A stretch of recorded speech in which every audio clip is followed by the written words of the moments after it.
શનિ અમાવસ્યા અને સૂર્યગ્રહણનું સંયોગ આ 3 રાશિઓને આપશે પ્રગતિ, પૈસા કમાવાના ખુલશે રસ્તાઓ। જે દિવસે શનિ પોતાની રાશિ બદલી રહ્યો છે તે જ દિવસે શનિ અમાસ છે અને તે જ દિવસે સૂર્યગ્રહણ પણ થઈ રહ્યું છે।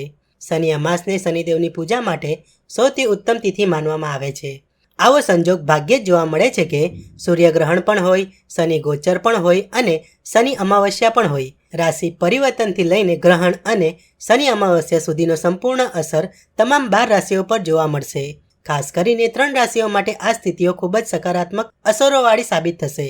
29 માર્ચે શનિદેવ મીન રાશિમાં ગોચર કરી રહ્યો છે। તે દિવસે સૂર્યગ્રહણ છે પણ તે ભારતમાં દેખાશે નહીં।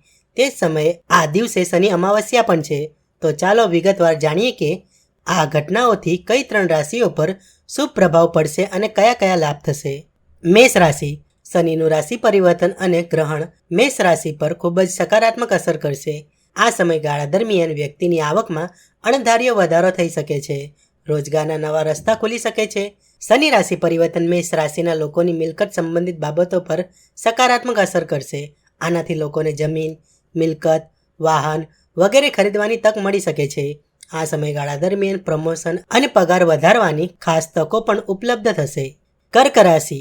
શનિદેવના રાશિ પરિવર્તન અને સૂર્યગ્રહણની અસરને કારણે કર્ક રાશિના લોકો પર સકારાત્મક અસર પડી શકે છે। આ સમયગાળા દરમિયાન કાર્યમાં સફળતા અને કારકિર્દી અને વ્યવસાયમાં અણધારી વૃદ્ધિ જોવા મળી શકે છે। માનસિક તણાવ દૂર થશે। લગ્ન જીવનમાં ખુશીઓ આવી શકે છે। જો કર્ક રાશિના લોકો નવું કાર્ય શરૂ કરવા માંગતા હોય તો આ સમય તેમના માટે યોગ્ય સાબિત થઈ શકે છે। આ સમયગાળા દરમિયાન સફળતાની શક્યતા ખૂબ ઊંચી છે। પૂર્વજોની મિલકતોનો વિવાદ સમાપ્ત થશે। મિલકત કે વાહન ખરીદવાની શક્યતા છે। વૃશ્ચિક રાશિ। શનિદેવના રાશિ પરિવર્તન અને ગ્રહણના પ્રભાવને કારણે વૃશ્ચિક રાશિના લોકોને વિશેષ લાભ મળવાનો છે। જાતકોના ચાલી રહેલા બધા જૂના વિવાદોનો અંત આવી શકે છે। તેમ બધા દેવાથી મુક્તિ મેળવી શકશો અને પૈસા એકઠા કરી શકશો। વૃશ્ચિક રાશિના લોકો માટે આવકના નવા સ્ત્રોત ખુલશે। મન ખુશ રહી શકે છે। દૈનિક રોજગારમાં વધારો થઈ શકે છે। વ્યવસાયમાં આર્થિક લાભના રસ્તા ખુલશે।